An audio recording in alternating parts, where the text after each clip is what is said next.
Bonjour à tous et bonjour à toutes. J'ai pas tellement l'habitude de raconter des histoires, mais aujourd'hui j'ai décidé de partager avec vous une anecdote extraordinaire. Il y a pas longtemps de ça, un ami à moi, il m'appelle un jour et il me dit, tu sais, hier soir, il y a eu un cambriolage à ma maison. Alors je vais le voir et je trouve qu'il a eu dans sa maison, pendant qu'il dormait, il y a eu quelqu'un qui est rentré. Et bien sûr, il dormait lui, sa femme, ses enfants. Et par miracle, personne n'a été blessé. Les policiers n'arrivaient pas à comprendre. Les voisins autour avaient entendu le bang, le bruit extraordinaire que l'homme avait fait pour casser la porte d'entrée à l'arrière pour pouvoir rentrer. Et lui, il avait dormi avec son épouse comme si de rien n'était. Sa fille, son fils, ses enfants, rien. Et là, tout le monde a dit, mais comment? Et pourquoi t'as pas entendu? Et comment t'as pas entendu? Alors, je me suis un peu intéressé au cas, et d'un coup, j'ai commencé à voir la Yad Hashem.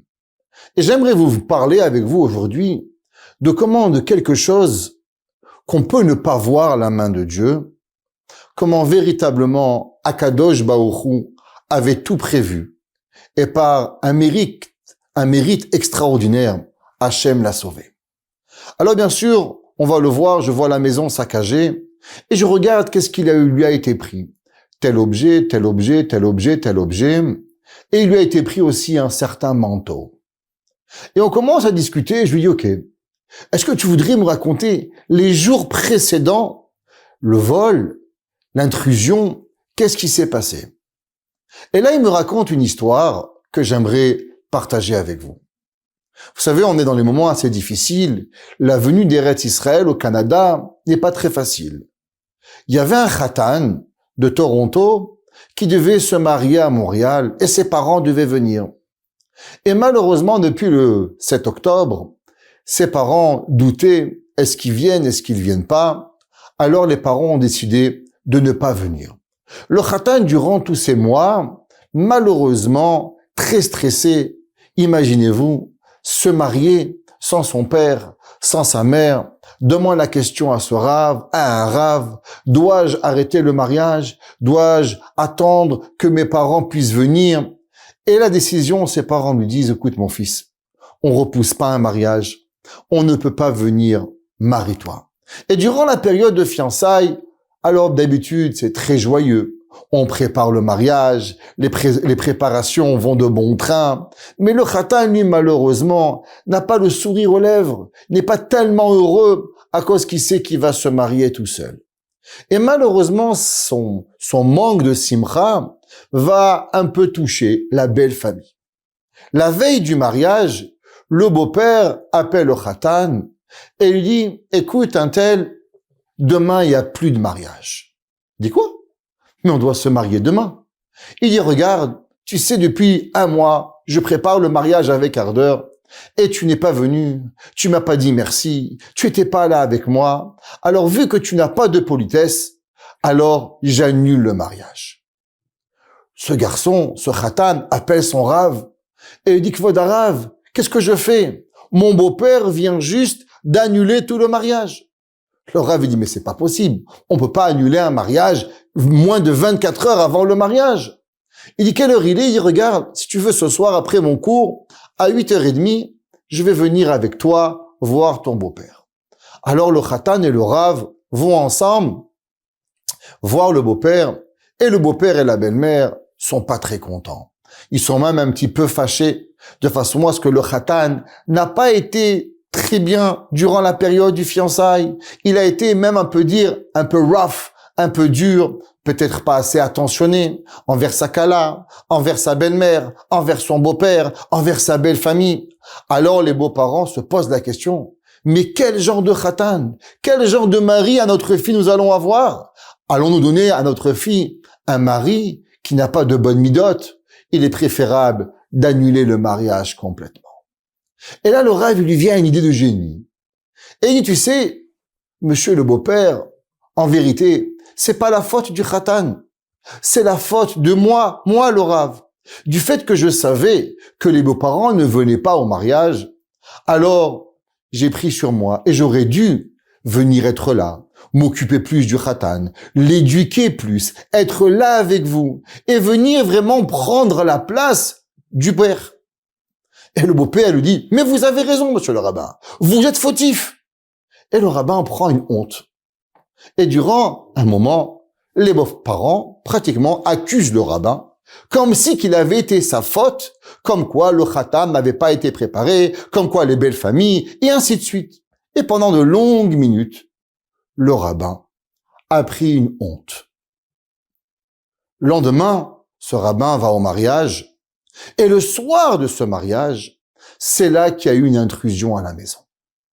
Alors j'ai dit à ce rabbin, tu sais, Akadosh Baruch Hu, il avait prévu peut-être de choses très dangereuses pour toi. À cause qu'en vérité, Rabbi Nachman de Breslev nous dit que dans la vie, il faut savoir que quand une personne, elle a, Dieu préserve, un décret de mort sur elle-même, alors il y a deux façons. Des fois, Kadosh Baruch Hu va nous amener dans une épreuve de honte. Et si la personne, elle prend sur elle la honte, elle prend sur elle de ne rien dire, alors Akadosh Baruch Hu va la sauver.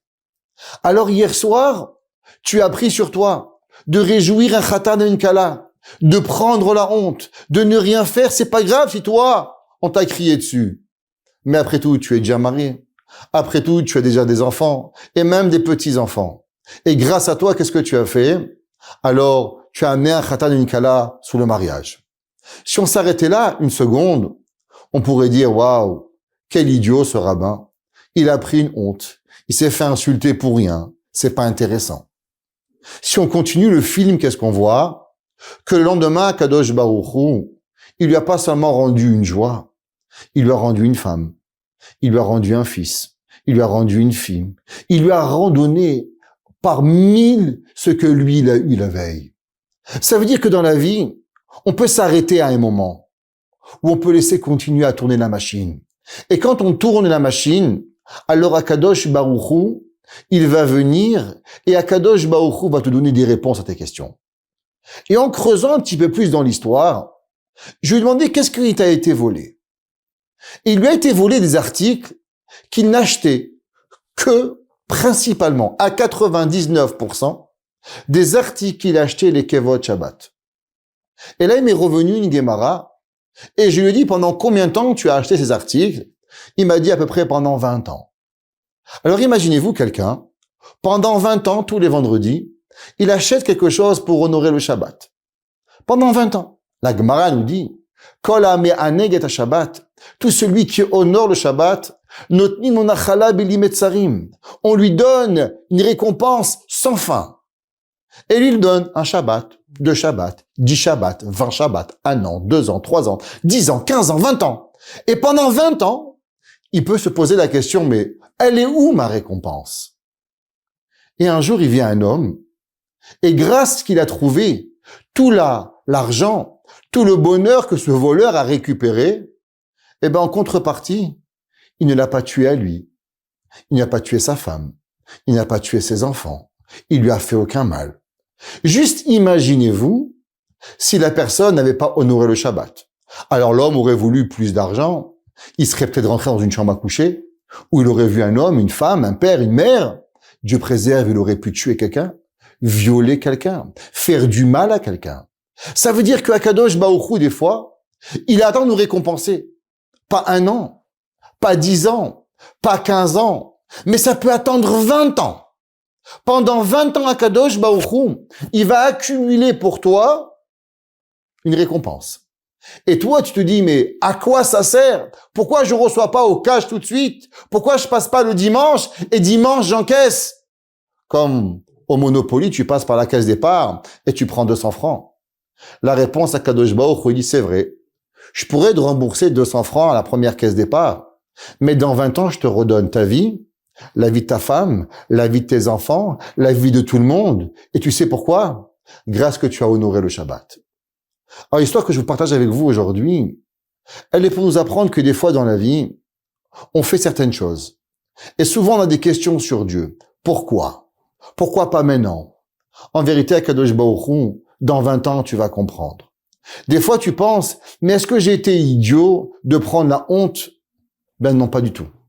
Parce que Akadosh Baruch Hu, il a prévu pour toi quelque chose de beaucoup plus grand. Comme Chachamim nous disent qu'une des choses que Akadosh Baruch Hu, il rembourse sans mesure, chez Shalom Baïd Ben Ish Leishto, entre un homme et sa femme. Alors ce rabbin qui a fait le Shalom Baïd entre Khatan et une Kala, entre deux familles, alors Akadosh Baruch Hu, le lendemain, il lui a remboursé. N'attendons pas de voir nos propres yeux qu'il nous arrive un malheur pour comprendre que Akadosh Baruch Hu, en vérité, il a gardé pour nous des bonheurs.